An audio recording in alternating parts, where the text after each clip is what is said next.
Hi there. How's everybody doing? This is Sergio Sais with the Real Estate Hedgehog podcast number 25. So we're moving along really good. I'm here again with my partner, Sam. And Sam, you've got an interesting background there, buddy. Where are you at? I am actually camping out on the beach. I'm here for a week. I'm out towards the Ventura, Santa Barbara area of California. And yeah, life is good. The weather's great. I'm not dealing with any heat. How hot or how warm is it where you're at? Well, you know what? We're at a cool 93 degrees today, which actually Nice. is better than it was last week, where it was hovering anywhere between 100 and 103. Yeah. And so it actually feels really does feel a little bit cooler, but it's hot, but obviously not as cool as where you're at. Oh So, man, I'm about just maybe an hour from you. uh-huh. And it's been a hot, so I don't know, 65 degrees. Well, it looks great. The Where I'm at. waves look great. Yeah. Yeah, no, hey, people in the background there, it looks Oh really yeah. good. No, hey, this is, you know what I liked about that lady coming up? It's not one of those fake screens that Oh people pull yeah. up. No, no, no, this is like, you really are at the beach. That's so Well, it's cool. really a testament to the freedom that investing in passive income affords you, right? So I'm out here with my kids. My kids been playing in the water all day. They're in their wetsuits. Now they're a little cold. They took a shower, had lunch, and they're just chilling with their friends. And later on tonight, we'll cook up some fresh catch fish. Nice. And you know what else? Also, not only does it give you that freedom, obviously, but heck, we're actually doing the business because Oh yeah. our podcast is part of our business model. So Oh you're doing yeah. business while enjoying yourself with your family at the beach. That is like very cool. Oh man, I took maybe at the most 15 to 20 minutes today on a phone call just to confirm that I had a property closed. I've got another one to close on time. An appraisal came through. And then, of course, talking to you briefly about, our latest new acquisition we're about to walk into. Yes. And you know what? That's what I'd like to talk about today. Talk about, we've talked a lot about over the last several months, you've been able to close on several deals, but Yeah. now we just opened up escrow on a new deal. And what's interesting about this one, and here's what we're going to talk about today, is we're going to talk about the process, what we're doing, what we're going to go to, so people kind of get a feel for what it's like for us and what they would also be experiencing it for those that people that come along and invest with us. So what's interesting about this one is that it's out of state. I know that all the recent deals you've had have been in California, Correct. and this one is in Kansas City, Missouri. Yeah. Kansas, Well, how about have you this? How about we recap for the viewers how we Okay. even got to this deal? Excellent. Because I really want the viewers to know that at the end of the day, when it comes to this type of investing for a good deal, persistence is the key, right? Absolutely. And so I think we need to kind of tell everyone the story. So let's go back. We agreed together at the beginning of 2022, which is roughly about 7 months ago, that we're going to try to find some deals in state or out of state. And we looked at quite a bit, and we were always telling everybody in the process that we're always reviewing deals and this and that, and we've submitted offers. Oh, yes. At the end of the day, this one, do you remember how much it was when they first listed? Well, let me just go back a little bit. You're absolutely right. We, just for those that may be joining us for the first time, Sam and I are constantly looking for deals, evaluating deals, underwriting them. He and I talk about deals all the time. We bounce deals off of each other. Sometimes I'll have a deal and I'll say, hey, Sam, this looks kind of good. Can you run the numbers? Because I'll run the numbers. He'll run the numbers, and he'll either say, you know what? Did you think about this? Did you think about that? And I'll say, oh, you know what? I forgot that. I forgot this. Or we'll say, hey, it both looks good, but then something happens. But the bottom line is that it's a consistent thing that you do. So about 2.5 months ago, as we're going through that process, I found this one deal that was sent to me by a real estate agent that I have in Kansas City, Missouri. We own a property in Independence, Missouri, which isn't too far from there. So I've been dealing with this particular agent now for several years, 2 or 3 years, about 3 years. So I've known her for a little while. She's a hard worker. She sent us this deal, and it's 12 units, two buildings, 6 units each, but it comes as a one package. And they were asking $1,070,000. And then, of course, with the prices the way they've been, I ran the numbers, and I'm thinking, nah, way too high. The rents didn't support that type of price, asking price. So I sent them a letter of intent. And then I believe we've talked about letters of intent before. And all a letter of intent is just letting someone know that you're interested in the property. It has no real, certainly it doesn't bind you legally or anything. So we sent it to them, and just to see if I could hook them. Yeah. Because as if you can just get someone to start talking to you, then the negotiation can start, and then hopefully, they might be way over here, you might be way over there, and then you kind of work your way to a price that makes sense to both parties. And you've done that numerous times. Oh yeah. Yeah. So they just, I didn't hear anything back from them. I didn't, I was just hoping that we would get them on the hook there, but they didn't bite. Yeah, but what was the price and what was the original offer? Good question. So the original offer, the original price was $1,070,000. The offer that I sent them was $700,000. Okay, didn't hear anything from them, and to be honest, I just forgot about it because I wasn't gonna do anything more if they weren't interested in talking, right? And then about 2 weeks ago, Lynette, the real estate agent, contacted me and said, "Hey, remember that property? $1,070,000, 12 units, and it's actually it's kind of like a C plus property. And according to her, because she knows that market really good, there's gentrification that's coming in the direction of that property. So she was very excited at the fact that they came back and said, "Hey, we're interested in talking with you guys. Would $900,000 work for you?" So I'm thinking, and I think that's right around the time that I first contacted you again about the property, right? Yeah. So because I remember the property, and I remember we had underwrote it, and we felt that even at 700 at that time was generous because of the rents, because of the income, because it all has to do with the net operating income of that property. Right. And if you recall, 5 units were vacant. Yeah, I do remember that. And that was my reason to say that we should not go anything beyond 700. And even then at 700,000, that was a generous offer. Knowing that we had upside on vacancy. Yes. Yeah. So they came back and countered at 900,000. So then you and I talked, and I said, well, you know what? They came down. We can go up and see what happens. So they came down from $1,070,000 to 900,000. And after crunching the numbers again and talking to Lynette, and Lynette was very excited about the property also. And I put in an offer at 840,000. But that's also because they were able to fill the 5 vacant units. Yes, they were. The only reason that we were willing to go up into the 800 range. Right. Yeah. And because they had filled it, actually, even 900,000 was on the outer edge. And I'm going, if they could just come down a little bit more, because I know that there's some upside on the rents there also, right? So at that point, we countered at 875. They came back and they said, okay, we're good with 875, but we want to close real fast. And let this be a lesson to folks here. Never lose control of the deal. The seller doesn't dictate to you, the buyer, when things are going to happen.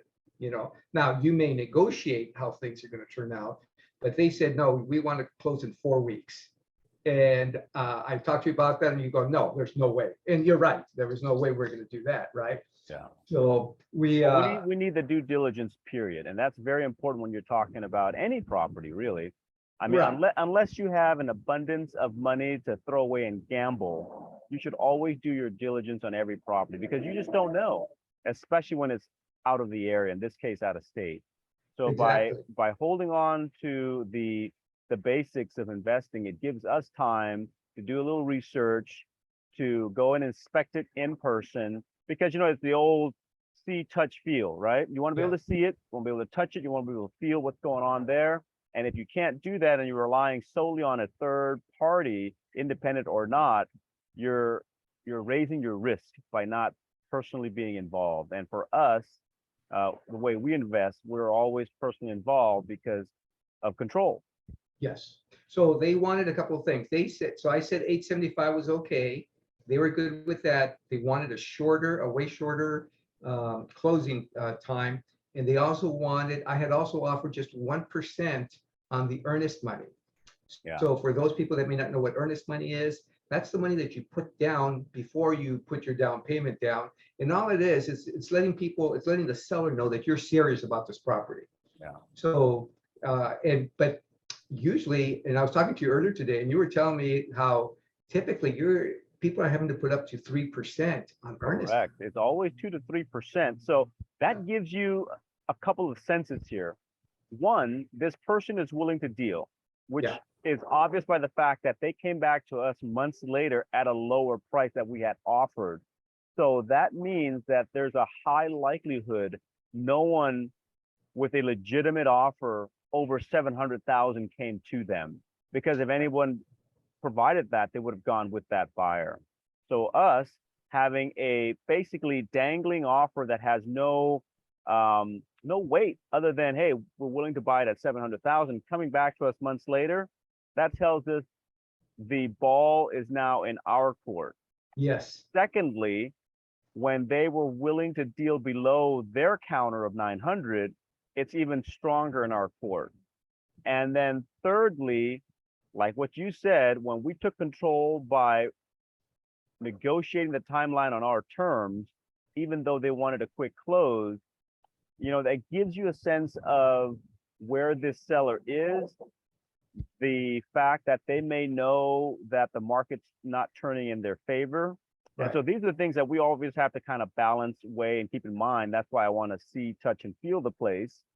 And as many of the viewers know, things are changing rapidly in the economy. Yes. Today alone, this morning, the Feds raised the federal funds rate by another 75 basis points. And that puts a lot of downward pressure into the price or valuation of everything. So they know this. So a lot of times, guys who want to hold out for a little more money, it's not working for them these days, because the longer you hold out, the less that money is worth. So take the opportunity when you can. And so I think they know that. We also know that. So we're not totally taking advantage of everything, but we don't want to be taken advantage of either. So absolutely. And the other thing is that, as I mentioned, the earnest money was 1%. So I had offered $8,750, right? And they came back saying that they wanted $20,000 of earnest money. So this is key here, I think, as far as where their mindset is, because I then countered negative. We're not going to go that high up. If we'll go up to $10,000 on the earnest money. So that's just, $3,000, or actually $2,500. If the viewers read between the lines, you can kind of see the real estate market is shifting. It is now beginning to shift into the buyer's market, because normally you wouldn't have that option. I can tell you my last 5 deals, I've put down as an earnest money deposit roughly between $50,000 to $60,000 each time, and they wouldn't accept anything less. And it's always about 2 to 3% of the down payment or the deal. Yeah. Right. So we countered with 10,000, and they accepted that. So again, that tells us that they understand, like you said, that things are shifting. They're not buyers are starting to lose their control. And the one thing I want to talk about earnest money. Ultimately, the earnest money is part of your down payment anyways. But if you can hold on to your own money as long as possible, that's always the best thing to do. And the less money you can give away, the better. Although ultimately you're going to put your down payment, because I think that when we underwrote this, we underwrote it at a 30% down payment. So we're going to come in, we're going to be raising close to $300,000 when $300,000 when it's all said and done. So whether they took 10 or 20, in the overall scheme of things, it wasn't going to matter that much. But again, it's a question of who is really controlling the deal. And at this point, it seems that if any, at worst for us, we're even with them, maybe even a little bit more control, which is a good thing. So the next steps after this, obviously, we're going to be flying out there, you and I. We're going Mhm. to go inspect it while the property inspector is there.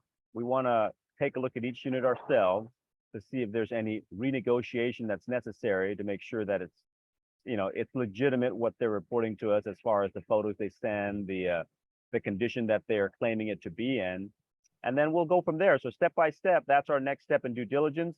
We're going to review their trailing 12 months of profit and losses to include all their utilities to make sure those are legitimate, because these are things that a lender is going to require anyway.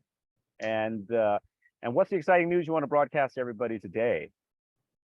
Well, I mean, I don't know what is exciting. I thought that was the exciting Well, news. I think the exciting news is that, we'd like to open this up to folks who want to get in the game.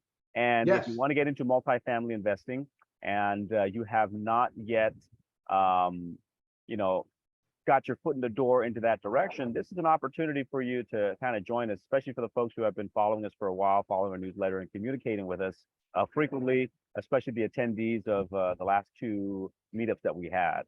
right. So what we will be doing is we'll be making, the reality is that Sam and I are going to be making specific contacts to people that we know qualify to be part of the deal, because there are certain qualifications that you have to meet from a just a financial point of view, having the money available, qualifying from as far making sure that you have the ability to that you have the disposable income, because this is an investment. Correct. And as with any investment, there's risk involved like anything else. Now, what's interesting about this thing, I mean, obviously, both you and I will be putting money into this deal, but even the real estate agent told me that she was interested in going in on this deal. She knows the market. She knows where this property is located. She was very excited. So she asked if she could be part of the deal too. So I told her that was fine. As soon as we ourselves know that we are going to getting close to closing, as we raise money, she'll be part of that deal too. So that too was also very encouraging for us, in light of the fact that we are out of towners to that property. So the next part also, obviously, we're going to fly out there. This is all going to happen in the next couple of weeks. I believe August 12th will be when we're going to be there for the to do the due diligence, the walkthrough. But there's all kinds of other stuff that has to go through also. I mean, we're working with our lender right now. Sam has been in touch with the lender. They're looking for to make sure that they can find a loan for us. We're going to be putting together a lot of paperwork, taxes, W-2s, whatever it is that we have that the lender requires. So that's just part of the program. That's just what we do. And anyone that has gone through the process of buying a property, whether it's their own single family home or another investment property, they know that that's just what you have to do. Yeah. But what else do we continue doing, Sam? We continue looking, we continue underwriting, and we continue making offers. That never ends. Because for us to get this to go through even this far, we've made countless offers, Yes. almost a few every week for a while. They were just shooting offers out. And Yeah. I think that's kind of something I want to impart and make sure that I get the folks to understand, is that you might not get your offer accepted that first time, that second time, that 50th time. But I guarantee you, if you keep on making offers for 6 months straight, there's a high likelihood, like 99.9%, you're going to get an offer through. So don't give up and don't give into it. If this is something you want to do, you got to be persistent. In fact, even today, even as I have finished talking to the real estate agent about some of the stuff that she needs to provide us from the buyer, I had also, after I finished with her, I had a telephonic call with another real estate agent in Fort Wayne, Indiana. And this is a contact that I made through a friend of a friend, and finally got a chance to talk to him. And it's good to get people that know the market, because obviously I've never been to Fort Wayne, Indiana. I mean, obviously we own, Jacqueline and I own property in the state of Indiana, but we haven't been to Fort Wayne. And every town is its own market. I've even heard say every neighborhood is its own market. Every street is its own market, right? But in talking to him, he told me something very interesting that I didn't know, was that in Fort Wayne, Indiana, which is a nice, good-sized town, a couple 100,000 people, I believe, they don't have, and what we're looking for are properties that are between 10 and 30 units. That's what we're looking for. And when I told him that, he says, oh, wow. He says, that's, Fort Wayne doesn't have that really. We're more, it's a lot of single family homes. They sell single family home packages, even, 10, 20, 30 homes at a time. Or they have the larger multifamilies, Yeah. 75, 100, 150. And again, that's something you wouldn't know unless you speak to someone that knows the market. So I let him know what we were looking for and what was our sweet spot. He took it down. He says that he'll get us in whatever we can. And you make the contact, you let people know what you're looking for, and you let them do the work for you. Yeah.